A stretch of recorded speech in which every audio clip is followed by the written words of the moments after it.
Ladies and gentlemen, welcome. Another episode of Should I Start a Podcast for my business. I'm Ronsley. This is the first time you're joining. Welcome. It is absolutely amazing to do these recordings live, primarily because it hones in my skill as an interviewer, but also it does a few other things that I will get into the show later on. Today I have a really awesome guest. His name is Dan Cumberland. He's got a great podcast and it's all about meaning. And we'll get into that. We'll get into his story. We'll get into what he does, which is kind of cool because he's also got into like repurposing video, which I'm going to get into.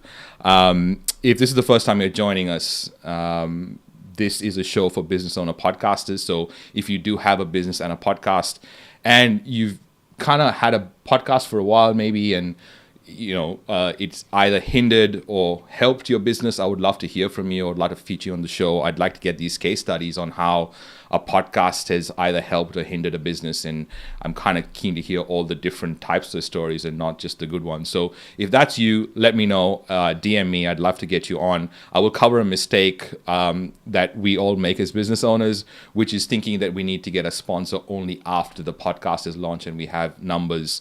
But I know, and I've helped a lot of business owners get sponsors even before the podcast is launched. So I'll get into that towards the end of the show. But today we have Dan Cumberland, who is on a mission to help you do the things that you love to do and not kind of like do the things that society has dictated. So he is amazing. He's the host of the Meaning Movement podcast, and he's got a really cool repurposing tool that he's launched, which is called VideoSnap.io, and I'm keen to hear the story on that. But without further ado, Dan, how are you? I'm doing so well, Ronsley. This is so fun. Thank you so much for having me, and for everyone watching and listening. Really excited to share with you here today.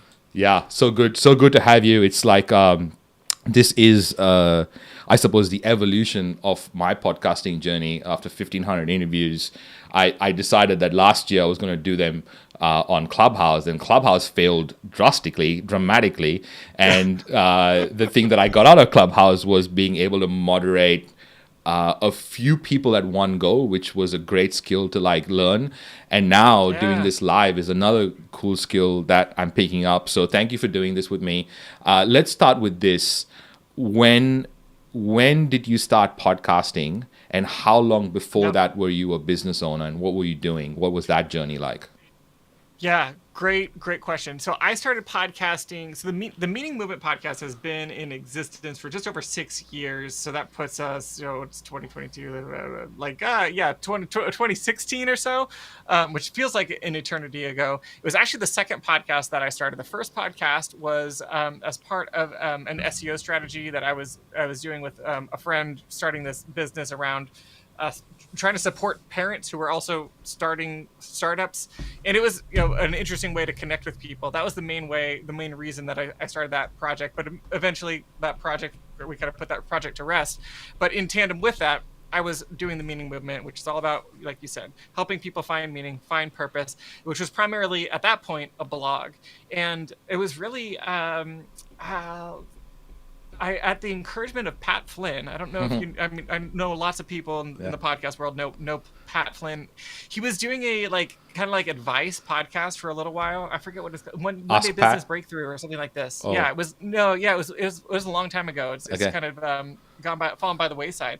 But I submitted a question just like, hey, I want, what should I do next to grow the Meaning Movement? And it's like an audio question. And he was like, your voice is so dynamic. You have such a great presence. You need to start a podcast. Why don't you start a podcast? And I was like, well, if Pat Flynn says you need to do it, then you need to do it. So then I started a podcast, and fast forward 6 years, I'm kind of a stubborn, and stubborn is probably the negative way to put it. The maybe positive is tenacious, dedicated, resilient, maybe person. So when I start things, I tend to stick with them as long as they seem to be fruitful. And so that's one thing that I've stuck with over the years and continues to be a core part of my business. So just for clarity, like what's the business and what were you doing before? I mean, I know it was a blog, and what was happening then? How has the business evolved, if it has, since then? Yes. Yes, great question. Yeah, the business is involved in a few ways, and it's really interesting timing because you catch me right in the middle of really returning my focus to the meaning movement. So I have the meaning movement we've already talked about, VideoSnap, but returning my focus there and giving more effort there as part of that is retooling like the whole business. So we're redoing our messaging, our marketing, not our branding, but thinking about who we're trying to reach and how we're trying to help them. But the business has shifted from before the podcast, it was primarily one-on-one coaching. Then after the podcast started, I launched a online course called the Calling Course that has been the main revenue engine for the business over the last few years. But right now I'm in this process of kind of retooling it and transitioning back into more intentional coaching and walking with people through a process around figuring out, the big questions of what am I going to do next, or what am I going to do with my life? However, those career crises, life crises present themselves in your life, helping people through transitions. So does that begin to answer the question? No, amazing. I mean, it gives a context as to how business has been doing, who the clients are, sort of like, I suppose those are people that are looking for change. They're kind of in a space where they kind of feel like there's more out of life. Am I correct in assuming that? Yeah, exactly. And this is where we could workshop this live, because as I said, I'm in this transition, right? And so I hope listeners aren't like, this Dan guy is going to teach me so much, because like I'm figuring it out. And that's like to pull back the curtain on all the entrepreneurs that anyone respects. We're always figuring it out as we go. And if there's one key skill that you have, is that you don't have it all figured out, and you have to be willing to just figure it out as you go. And so I'm really trying to hone in on that messaging, because it is like, people who want to figure out what to do with their lives, want to find more meaning, fulfillment, but those are such soft deliverables. It's really hard to get people to pay you for such soft deliverables, and that's really what we're working on. Me being myself, and then a coach and a friend, all around these very ideas. So. I think it's really centering in on like fulfillment, on success, defining success for yourself. But those are the questions that I'm in right now, because I know that like, you could tell someone, promise that you'll show someone why they were born and what, like, the reason they were put on this earth, and they may want to give you a little bit of money for it, right? But if you could promise them that you're going to, help them grow their business and solve their money problems, then they're going to give you a lot of money. And I feel like that's where I've been with it, is like we're solving these existential, like why we exist problems, which is like really meaningful. And everyone's like, yeah, I'll sign off on that. But they also are, less willing to, to pay, to ante up, I guess, in some ways. And so that's like the retooling that I'm in the process of. I mean, it's a to your point, I feel we all go through this journey of entrepreneurship, which is like figuring it out, like being in touch with the market, trying to refine what we say, how do we evolve. And it's not only us, our evolutions. I think our evolution is as important as our team's evolution, our organization's evolution, our messaging's evolution. So I think it's only a matter of time before we all go through the rebranding of whatever we've started. I mean, Facebook just did it with Meta. So like sometimes we feel like, oh, we don't have to talk about this at this point because it feels like a startup. But I think that business is always a startup. And if it's not, we land up becoming a business that's fat and has like lazy, and you have all this extra stuff that is not required. So amazing that you're on this journey. Let me ask you this. You said defining success. Can I say just one thing on that? Yeah, please. Yeah, just one thing on that, because I think you're exactly right. Like that is you're always in startup mode. I live in Seattle. I have some friends that work at Amazon, and love or hate Jeff Bezos and Amazon. It is an amazing machine that they've created, and one of the buildings downtown's reshaped the Seattle skyline. They call it Day One, and it's just a part of their ethos is that they're always at day one. They're always at the starting line, and I just think like the fact that they even named a building that just like shows how much weight they put to that. It's clearly working for them again. Like love or hate Amazon, like No. they're making business work. Right. And they're making business work Yeah. using the startup mentality, which a lot of people people kind of use the startup mentality as a crutch, or kind of say things like, oh, I'm just in startup mode. And that really is a mindset thing. So I feel like you kind of deal with mindset a lot. And you mentioned earlier about defining success. How do we define success? Like what are the different ways that we can look at success, and how do we define success? And then maybe we can bring it back to looking at success from a podcast and a business angle. I love it. Success, one of my big missions in life, this is I think the crossover from, you know, where I'm looking at the meaning movement in my work and my podcast, is to really invite people to embrace like the idea that you get to define your own version of success. And we all have inherently some version of success that's in our minds, but often we don't really know where that version of success came from. And so we end up living into the patterns and the expectations of the world around us, whether it be the culture that we're a part of, the family that we're a part of, the jobs that we end up being a part of, the institutions that we've participated in, schools, churches, all of it. Like all the people that have been in our lives, that has shaped our surroundings for all of our existence. They influence the way we think about ourselves. They influence the way we think about our work, and they influence the way we think about what it means to achieve and be successful. But what ends up happening is we go through life following this, you know, this script or following this path that we haven't necessarily intentionally chosen, but then we have these moments of clarity when we wake up and saying, I've been on this path for a really long time, and I don't like where it's taking me. Like the reality that I see ahead of me on this path does not line up with the reality that I thought would be ahead of me, you know, when I started embarked on this journey.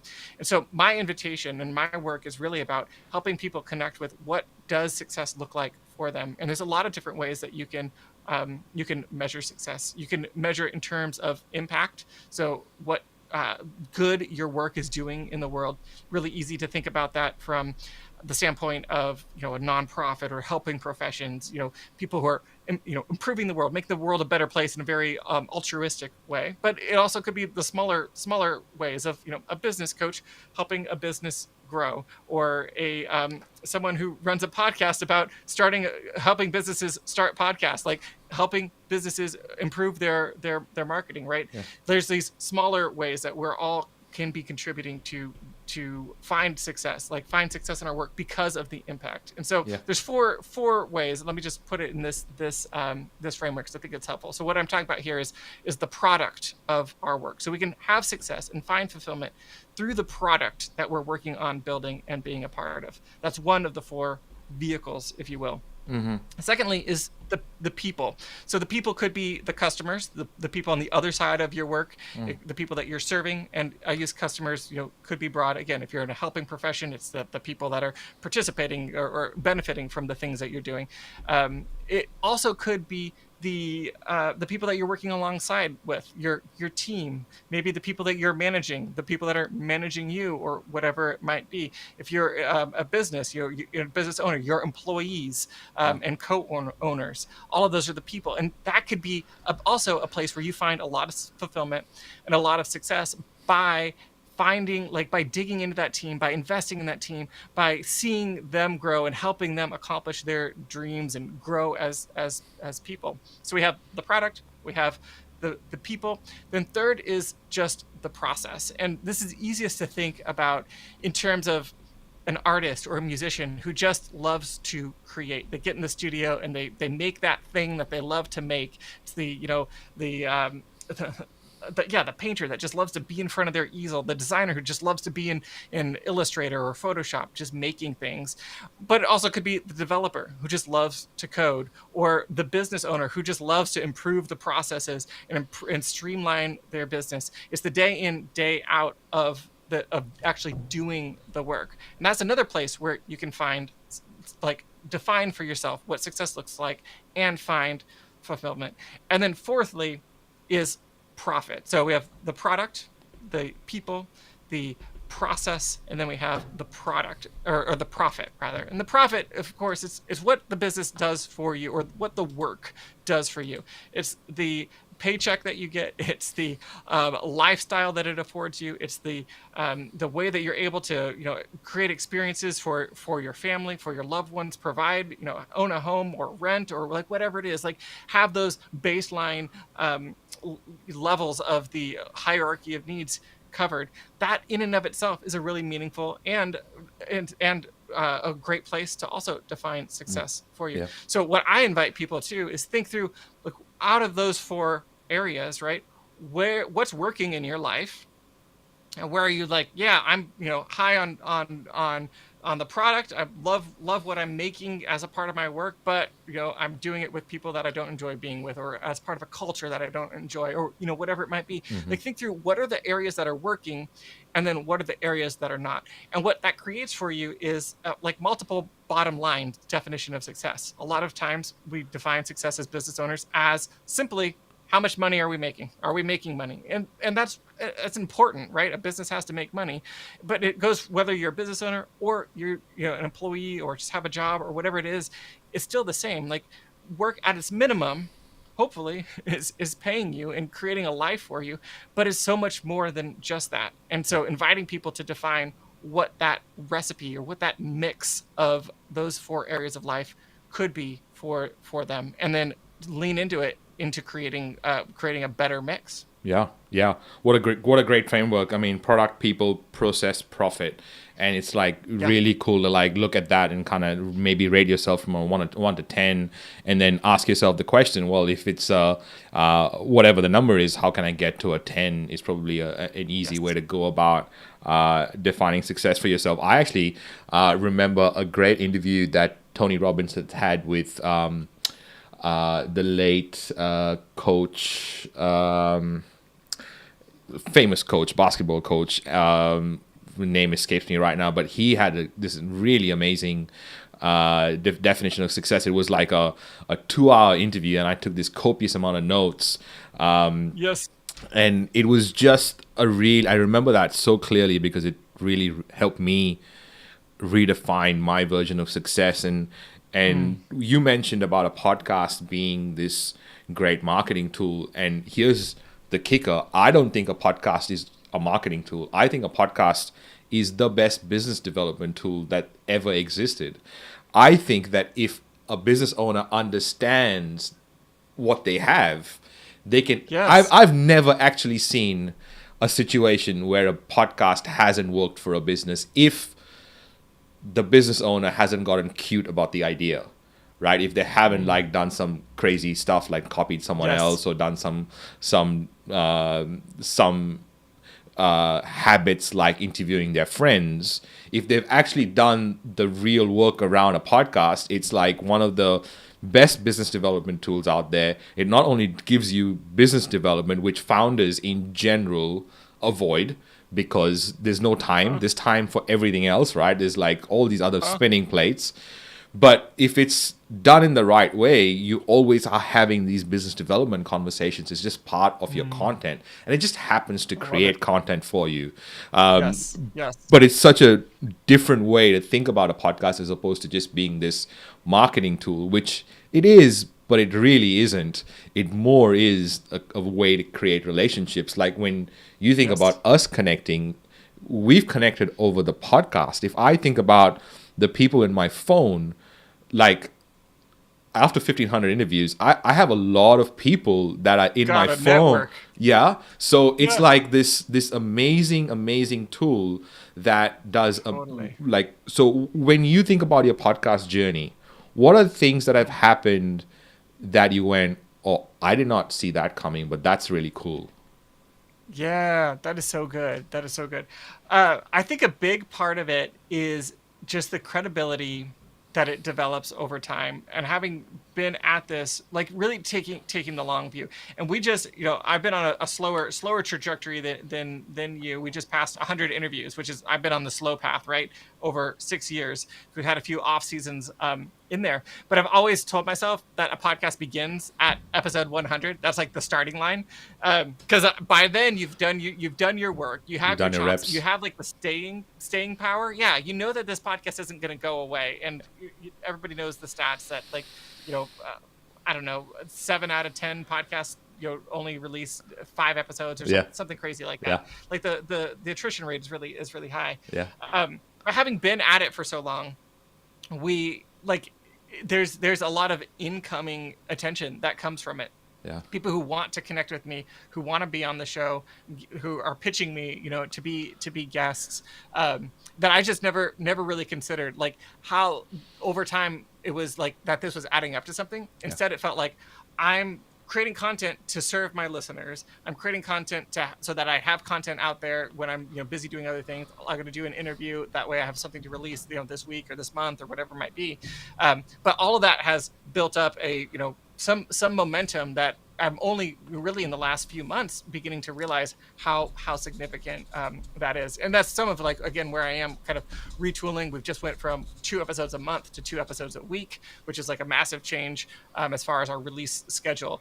But in that process, I've realized, oh wow, there's a lot here that I've built up that I had no idea, because I was just focused on just like, let's just make an episode, 2 episodes a month. Let's just do this. Let's just keep going. So that's a big piece. I think, like you said, just the network piece, that I have people I can call on to ask questions when I have business problems or I need advice on things, like with VideoSnap, that repurposing software that I mentioned, like to be able to reach out to the other folks that are taking either podcast guesting seriously or hosting podcasts and say, hey, I'm working on this idea.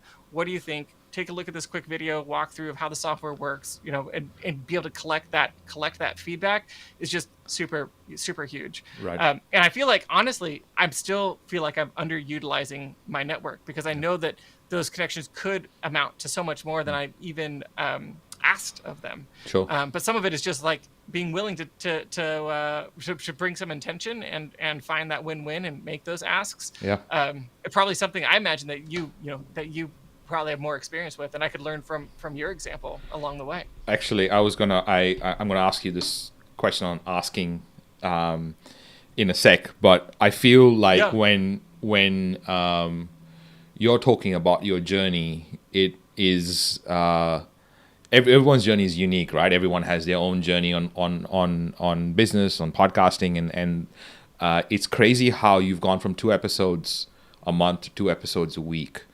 Can you just talk to me about Can you talk to me about what was the thought process behind that, and what are you hoping to achieve? And what did you have to put in play to kind of not double but quadruple your output? Yes, great questions. I'm so excited. I don't get to talk about this, so this is really fun to talk about this. So what we were trying to do first, I mentioned I'm kind of at this point of like refocusing on the meaning movement, bringing more of my attention there. And so one of the questions has been, one of my open questions is could the podcast in and of itself be a revenue stream? So we've started playing with the idea of sponsors. I know you have some thoughts on sponsors, which I really want to hear. I think again, you could educate me more there. And so one of the thoughts was like, what if we just go to 4 times, 2 times a week? What would the effect be on our numbers? What would that add up to as far as sponsorships? And could we, even with guests, have guests as if they fit certain demographics? There's certain demographics that really want to be on my show, mostly people who are in the career space, career professionals, which aren't the best guests for my audience from the audience standpoint, because my show really focuses on career journeys and how people navigate these spaces of what's meaningful for them and taking risks and transitions and all those things, which is like, it's great for career professionals, but if every guest is a career professional, it really ends up sounding like just a lot of the same.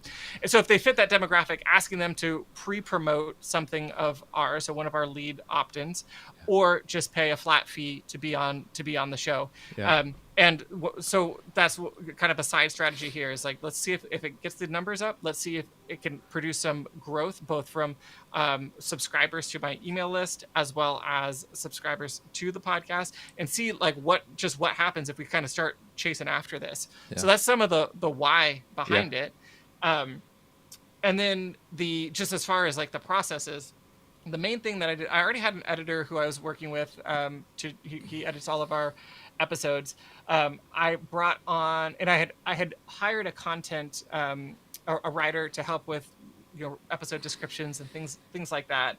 But the big piece was was bringing on a project manager solely for the like management of the whole podcast production process. Because with everything else that I have going on, with VideoSnap and other pursuits, I just didn't have a lot of time to give to like the actual project management, making sure that every episode gets all the things that it needs from recording to production, which is it can be a lot. And so that's been huge. So he's been handling guest communication, sourcing guests, replying to inbound inquiries, scheduling, getting people onto my schedule. I already had a pretty good booking process. So when someone goes through my booking link, they go to another form where they fill out all their information. So a lot of that was already streamlined.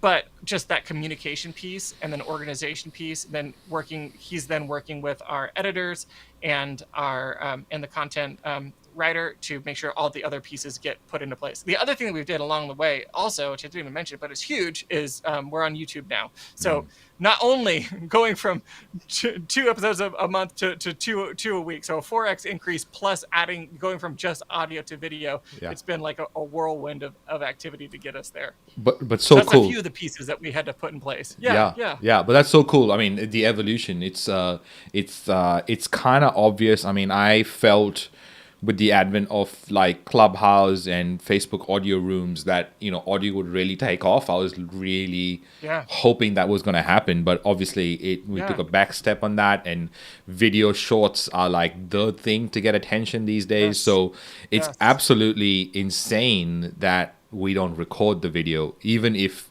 we never do anything with it. At least recording the video is like is such an important point, which brings me to VideoSnap.io. VideoSnap.io is basically a software that you've founded, which is insane. So it's a tech company, and it's created primarily for repurposing long form audio and video. Let's talk about that, and let's talk about what it does and why it's important. I know why it's important for today's world, obviously, but how does it make life easier? I'm sure you have some stats on how it reduces time, or like what kind of workflow does it improve? What are your thoughts on that? I love it. Yeah. Such a good question. I get goosebumps talking about. I got goosebumps right now just talking about VideoSnap, because I'm so pumped about this software. It is, in my opinion, revolutionary. So let's first talk about why it's important. In this conversation, just using this conversation as a case in point for anyone who's listening to the whole conversation, I'm sure that there's moments when you've like your ears have perked up and said, "Oh, that's a great point." Probably something Ronsley said, not something that I said, but hopefully there's some good nuggets in there too. But we all like have these great conversations, and whether it's in an interview format or you're making doing trainings or webinars or whatever it might be, we're all producing, many business owners I should say, are producing long form video or audio content, and there's these tiny little moments, these tiny segments, these kind of aha moments that occur within that that long form content. But the problem is, for those of us who appreciate the long form content, that's really fantastic, because then it's occurring in the context of the rest of the conversation. But the problem is that social media doesn't play well with long form content. The people who are on social media are looking for those quick dopamine hits, right? They're just like scrolling their feed. They want something that's interesting, that sparks their curiosity, that inspires them, and then they want to move on. And so the problem that I've had is, how do I take my podcast and I'm putting so much of my effort there, and also get it onto social media in a way that works well with the mentality of the users there, as well as the algorithms, which play with the mentality of the users there. And what we've seen more and more, all the platforms are moving towards short form video content, just like you mentioned. Instagram has the Reels, Facebook has their stories, TikTok is what TikTok does. YouTube not that long ago released YouTube Shorts. Pinterest has short form video. So all the platforms are moving this direction. But the problem is, how do you take long form content, find those slivers of great moments, and then repurpose them, make them ready to show up on social in a way that is engaging and fun, especially if you only have audio to begin with. And so what me and my team have done is we've created a tool called VideoSnap that takes your clip. You can upload a clip. I'll talk more about what's coming next because it's gonna just blow your mind. You upload your clip, it transcribes it for you, and you can do this with either video, like we could upload this, a portion from this content with me talking to the camera, or just the audio. It then transcribes it and identifies keywords in that transcription, and then it sources stock footage to go behind that those words and create a text over footage style video. So instead of it just a static photo, you see like audiograms or other headliners, people in the podcast world probably know some of these ideas where you have a GIF or a static image with like a waveform or some other kind of small movement thing, and then you're just listening to the audio.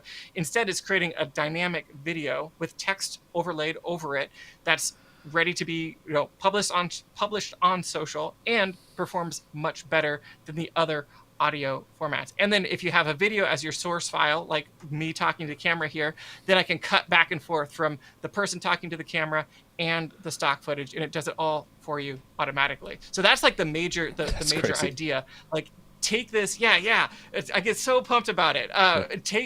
Giving people like you and me, Ronsley, a way to take those great nuggets of content and get them in front of more people. And for business owners, people who are starting a podcast, you're having these interviews, you're making this great content, and then you also have to go make more social content. It's like just more and more like content creation. But instead, like, think about how you could take what you're already doing and then repurpose it and make it valuable to a different audience, which is social. Yeah. And then like the next phase, and so what we're about to release is basically a repurposing module. So you'll be able to upload a long form video or audio. So you could take a 45-minute podcast, would transcribe the whole thing. Then you just highlight the text, like, oh, here, this part when Ronsley said this really interesting thing, it's 15 seconds long. And then just click one button and it makes a video of that out of that 15 seconds. So then you're able to go through the transcript and be like, okay, I remember, Ronsley said this one thing about landing sponsorships, and that would make a really good clip. So then I go back, I put the clip in, go find that section and just highlight it. And you can just do it all visually, so you don't have to just comb through the audio to find it. Because that's the problem that that my team has had, is like, okay, we have a content person who's going through transcriptions and then finding these clips. She's putting the timestamps over, sending it to the editor. The editor's extracting the audio, sending it back to her or whoever's going to be making the content from it, to a video team before we had VideoSnap. It's like so many moving pieces. We can just streamline this thing so you upload your long form content, highlight the section that you want to make into a video, and then just in a couple clicks, you have a social ready short out of it. It just blows my mind. I'm so pumped about it. It's fucking crazy. Like, it's absolutely mental. And again, I mean, when I think about when I started podcasting, which Facebook reminded me a few weeks ago was 10 years ago. Wild. Which is crazy. You're so early. You're so early. Oh. No, actually, I think I'm one of the young'uns, because I think that, like, the Pat Flynn's, obviously, who's come to Australia, speak at We Are Podcast, John Lee Dumas again, Jordan Harbinger has been here 4 times to speak at our event. It's just crazy, right? When you think about, none of these people would have known who I was, leave alone travel halfway around the world to come and speak at my conference. It would have never happened if not for the podcast. But when you think about the evolution right now, right? So I think about how we have changed our production process. We use Order.ai for the transcription, which makes the show notes so much easier to write, because you can just see and read them at the same time, which your tool already does.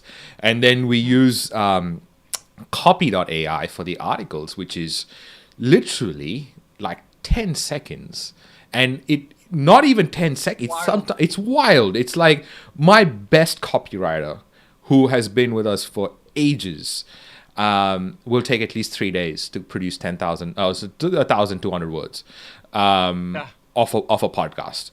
And this does it in like 10 seconds. It's crazy, right? And you see how AI has changed, and you add VideoSnap onto that, it really makes life a lot easier.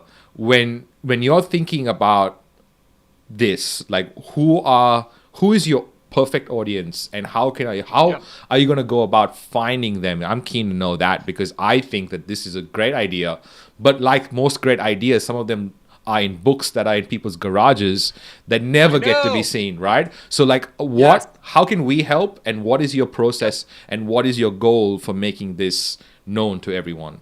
I love that so much. Thank you for that question. So, I mean, the first is like, I need help from people who understand the idea, who get the pain point, and want to see this idea continue to grow. So we have 30-something users right now. We're early. We're only a couple months in, but we're continuing to grow as quickly as possible. But the question is, how do we find these folks?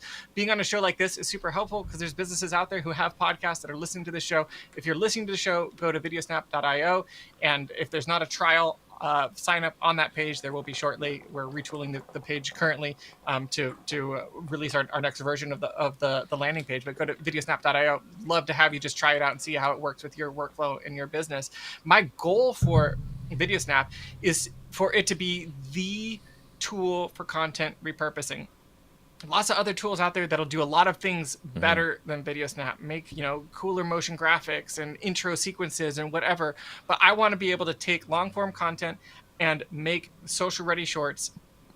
That process, I want to make that as easy as possible for people. So that is my goal. Yeah. And starting with podcasters, because podcasters make so much great content that isn't getting seen, and it's a audience that I care about as a podcaster myself. I've been in the space, as I said, 6 years and more. But it also applies to other folks who are creating content, YouTubers, right? Anyone who's doing trainings or webinars and does like Facebook Lives or YouTube Lives. You can repurpose any of that type of content using VideoSnap. And how do I find those folks? It's a lot of showing up like this. I hope to start, going to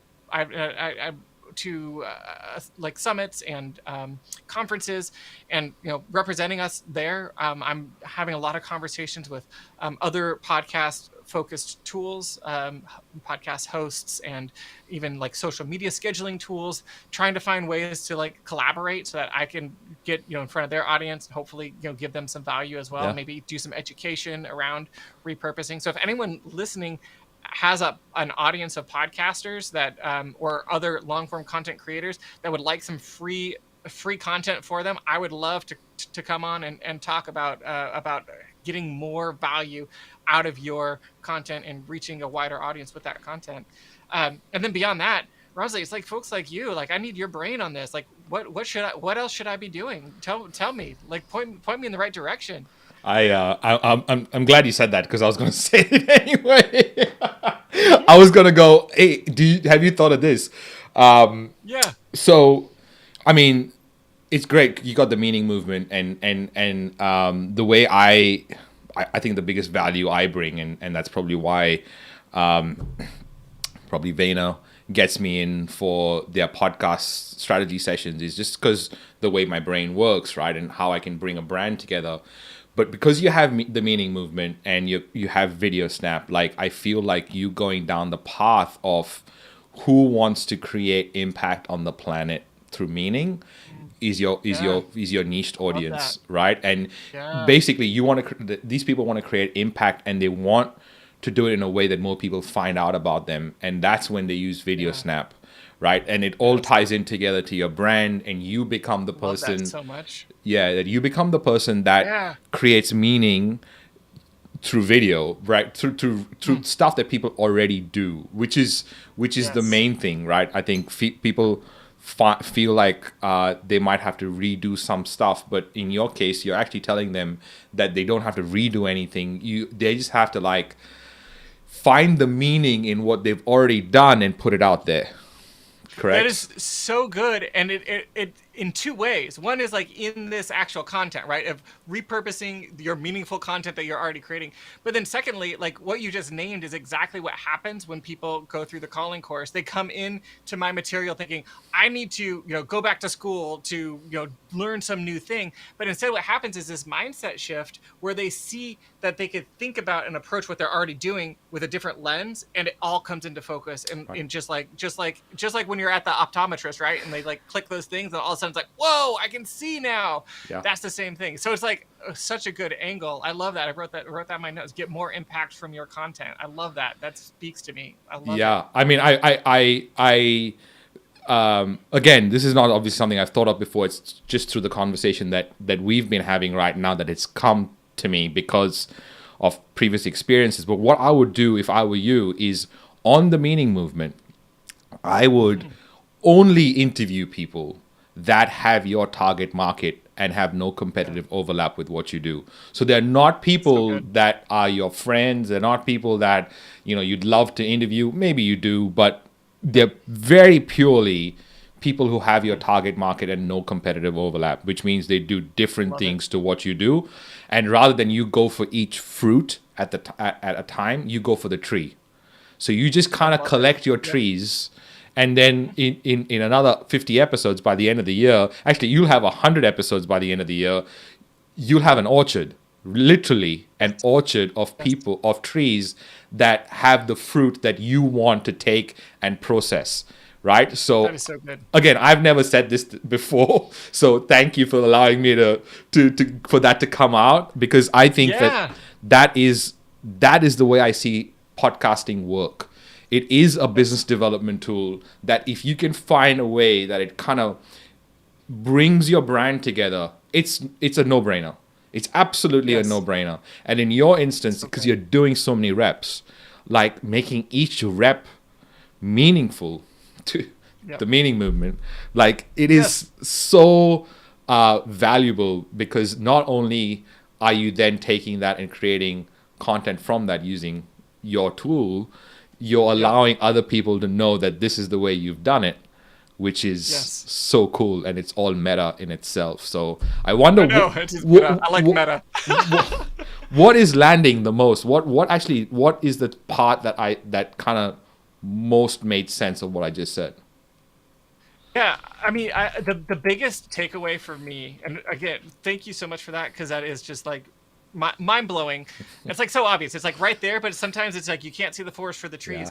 I've been outreaching, emailing all these podcast hosts, hosting platforms, and other podcast audio editors, and like different things like that. So trying to go after the tree, like you said. But what I have not done is utilize the meaning movement, my podcast, as a vehicle for doing that. Even though at the beginning of this very conversation I said how having a podcast is so great for your network. Like clearly, like I didn't even think about like, oh, I have this huge asset. I was talking about bragging about how great the asset is and how I grew it without even like kind of meaning to. Yeah. And now, like, just like, and I even said this. I even said I'm probably underutilizing it, right? And so you just kind of blew my mind with that. So, but really focusing on how can I bring together VideoSnap and bring it onto the meaning movement and use the meaning movement as a vehicle to build those relationships and get in front of those people, the people that podcasters are listening to and paying attention to. I think it's huge. Yeah. So, I'll add another thing onto that. And I feel like this is something you can do, because in the meaning movement, rather than you get other sponsors on, I would say that you say all the time that this podcast is repurposed by VideoSnap.io. If you want to know more about VideoSnap and how it works, go to one of my social channels and see how I've taken this full long form content and made it meaningful clips for you to get the most out of your 15 seconds. Love it. I love it. Oh, that's so good. That is so good. Man, this is like Dan's self-help hour. This is such a good session. I love, you can tell how much I love this stuff. So I'm so glad to be of use. I'm going to come back and ask you for some tips and tricks that you have for someone that's just starting a podcast or is new to the podcasting game. But I'm going to just talk about the mistake for a second, if you don't mind. It's mistake number 61, ladies and gentlemen. And we've compiled a whole list of mistakes that business owner podcasters make, primarily because if you're a podcaster and you're starting a business, you're a podcaster that needs business skills. And if you're a business owner that's starting a podcast, you're a business owner that needs podcasting skills. And the best thing about a podcast, it's easy to do. The worst thing about a podcast, it's easy to do.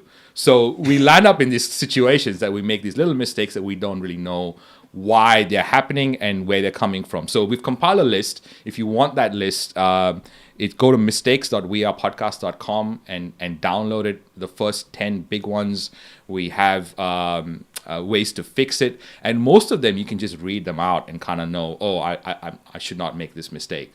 So today is number 61, thinking you can only get a sponsor once your podcast is launched. And now, for someone that's launching and in a stage of launching, here is how I'd love you to approach sponsors. Or even if you already have a podcast, right? I think that we feel like we have to only get sponsors when we have hit a certain number, and then we kind of go with the industry standard. But rather than that, why don't you partner with companies that believe in what you're trying to do, right? So how do you partner on your mission? We're all trying to make this impact on the planet, and we want people to join in this impact that we're making. Otherwise, it's not going to go very far if it's just us, right? So bringing the companies and the organizations together to unite over your mission is key. So what you can do with that is say things like, hey, I think you care about the same things that I care about. You care about creating, in Dan's case, meaning on the planet, creating a movement where people are actually doing the things that they love to do. And you as an organization care about that too. How about you sponsor 5 of my episodes for this price, and your people will love to know what I do, and my people would love to know what you do. So that way, rather than just sponsor on the number of listeners, you sponsor on a mission and the number of episodes. So that way they can put that out to their people, you can put it out to your people, and hopefully there's a value exchange that happens. So when you have a podcast, you can actually get sponsors to sponsor your podcast if you allow them to unite over the mission that you have. I hope that makes sense. If you want the list, go to mistakes.wearepodcast.com and download your copy. But I'm going to cover a new mistake in every one of these episodes. So just follow, and also if you want an edited version of this podcast, you can find that on Should I Start a Podcast or any of your podcast platforms. Now, back to the show. Dan, what are your thoughts on things like what you wished you had done at the start of your podcasting journey? I mean, obviously, video is a thing that has changed. I mean, through this, we could see your video kind of like getting a little bit pixelated, which when I first started, what we would have done is gone, hey, why don't you just cut your video and we'll just get audio for the bandwidth? But then you'd have a very disconnected conversation because I didn't know when you had to stop. I couldn't see your body language, and it's a really weird sort of disjointed conversation. But what are your tips and tricks right now that you have for people starting a podcast in 2022? So good. Yeah. So when I first started, I was listening to a lot of NPR podcasts, Radio Lab, This American Life. And like, I had like such high production value. I also have a background in music. And so I like knew my way, like I have a degree in music composition, knew my way around like production software. And so I would spend, probably 12 to 20 hours editing, just on the editing part, just to make it like so good with like, music interludes. Sometimes I'd be writing music because that's what, because I had the skill set, and it was fun. Like, and so I don't want to discredit that. It was fun, but it also just I got so fatigued, and that's some of why, I've been at it for 6+ years and only have 100 episodes as compared to someone like you have thousands, right? And that's because I would get burnt out and then have to like take a step back. I would take 6 months off, or 3-4 months off, and then start up again. And so that's the first thing is like, get out of your own way. And so whether that's with editing and you're trying to have like, make it be too high quality, or gear, right? Like I've got a big fancy microphone. I've got a DSLR, nice camera, nice lighting, all this stuff. Like, but it's all unnecessary. I could just use my iPhone and just record. I mean, learn how to like make it sound decent. You want it to be easy on your listeners' ears, but there are inexpensive mics. You don't need the fanciest equipment. Get out of your own way and just start creating. And so whether that be just in the gear that you get, or the process. And so for me, it was hiring an editor, handing off that, letting go of the reins of like control of like wanting like super high production quality standards, to being like, this sounds really good, but that's that's good enough. And I still listen to episodes and like, I would have done that transition a little bit differently or whatever. But like, it doesn't matter because that's not what the listeners are listening for. They're listening for you. They're listening for your content. They're listening for what you're putting out there. Third to that is like, really think about your process. And again, it goes back to getting out of your way, but there's many different moving pieces that have to happen, from if you're doing an interview based podcast, scheduling with guests, getting all the information from them, producing the podcast, scheduling it out in your host, all these different things. Like, first start by just making your to-do list of like, here are all the check boxes that you need to do. And then think about what are ways that you can streamline this. So like for me, it was like just including an intake form in the registration process or the booking process. When people grab a slot in my calendar to record an interview, it takes them then to the next step where they are invited to give all their information. So that way, once we get further along, I don't have to go back and like, oh wait, I need a headshot for our episode graphics, or where do they want me to link to from the show notes, all of those kinds of things. And then the final thing that I would say is find a rhythm that works for you, that's sustainable. And I think that goes back to kind of what I was saying at the beginning of like, I would like go real hard, and which at that time was just one episode per week for me, because I was putting so much time and effort into it. And then I would get behind. I wouldn't have any more guests lined up, and so I'd be like, okay, I just need to take some time off. And I kept having like this kind of stutter start mentality for a long time until I decided that I was going to do 2 episodes a month. And that was just, for whatever reason, for me, that became a really sustainable rhythm where I could just queue up. I could spend, maybe 3 or 4 hours queuing up a bunch of interviews, and then those would kind of populate, the next quarter of content. And then I would do it again in a few months. And so until the most recent change where we're, have 4xing our output, that's a rhythm that was just really sustainable for me for a really long time. And because it was a rhythm that worked, it wasn't, it was just, it helped me keep going slow and steady. And ultimately I produced more content at a 2 episode per month rate than I did on a 1 episode per week rate, because I was able to stay with it for the long haul. So those are just a couple of mistakes that I made that, I'm curious if you have any other thoughts that you would add into that. No, I think that's pretty much like on point. I feel like I think that there's like these 3 things, and I'll probably cover this in another episode, but it's like, I call it funnel mapping your podcast. And I think there is like these 3 elements.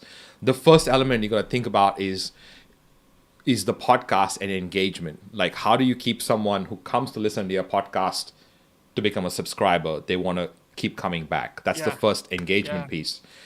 Then the second piece is, how do you get more attention to this engagement piece? So what do you do to get more new listeners into this piece? And then finally, what do you do after the piece to get revenue coming from it? Right? So it's like these attention, engagement, sales. Those are the 3 elements. It's called funnel mapping. I call it funnel mapping your podcast. And if you're a podcaster, figuring out the funnel map of your podcast is probably key, so that you know what things you're doing to engage your audience, what things you're doing to attract new audience, and what things you're doing for revenue from what you're making are probably the 3 things that you got to ask yourself. So I love what you shared. Dan, where can I ask you just a follow-up on that? Because you're the expert. I don't want to pass up my opportunity for Dan's self-help hour here. The attention piece, I think, is where I struggle. My plan is to, over the next, so we're calling it season 10, just arbitrarily. We called this 2 episode a week effort, season 10.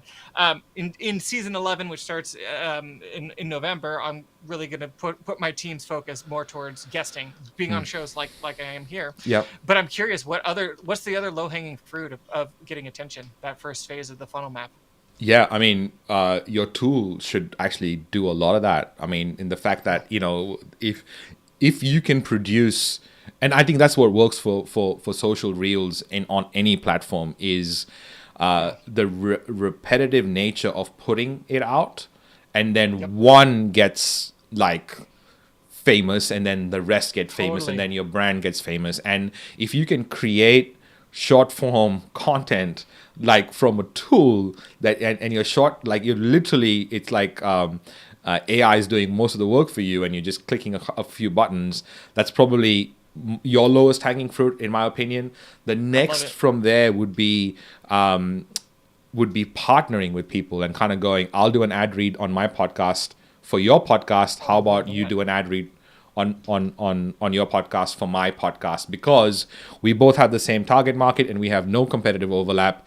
And I will do this once a month for the next year, and I'll report to you as to like what results and that kind of stuff. So that way, that's so good. Yeah, you're partnering with the right people and you're doing it with the platforms you're building rather than creating new ones all the time. But I'm gonna wind this up. Where can people find out? Can I just say for listeners, like Ronsley is so good at this stuff. You guys are in such a good place because I've like learned so much from being on this show, and I'm supposed to be the guest, right? Like my mind is blown. So Ronsley, you're incredible, and listeners, you all are so smart for listening to this because this guy knows what he's talking about. Thank you, Dan. Back to you, Ronsley. Thank you, Dan. Like, you can't help a podcaster when another podcast is on. Where can people find you when they're looking for your work? Before we wind this up? I love it. Thank you for that. So yeah, this content repurposing, go to snap like snapping your fingers, VideoSnap.io. We'll have a free trial up there on the page, so you could just jump right on in. And then the rest of my work, the Meaning Movement, you can find that wherever you like to listen to podcasts. We're on all podcast catchers. We're on the we're on YouTube. If you're interested in finding more about the Calling course or whatever iteration, as I said, we're in this kind of major repurposing, rebranding, repositioning, just go to themeaningmovement.com/start, and I'll have some good content for you there just for free, just to get you started into my thinking about what I was talking about the 4 Ps and how to think about success in your own life in order to help you get that good juicy impact stuff from your work. Amazing. Dan, this has been an absolute slice of heaven. Thank you so much for your time, and we'll catch you on another episode of The Meaning Movement. Ladies and gentlemen, go subscribe to the show, check it out, and I'll see you on another episode of Should I Start a Podcast? Talk to you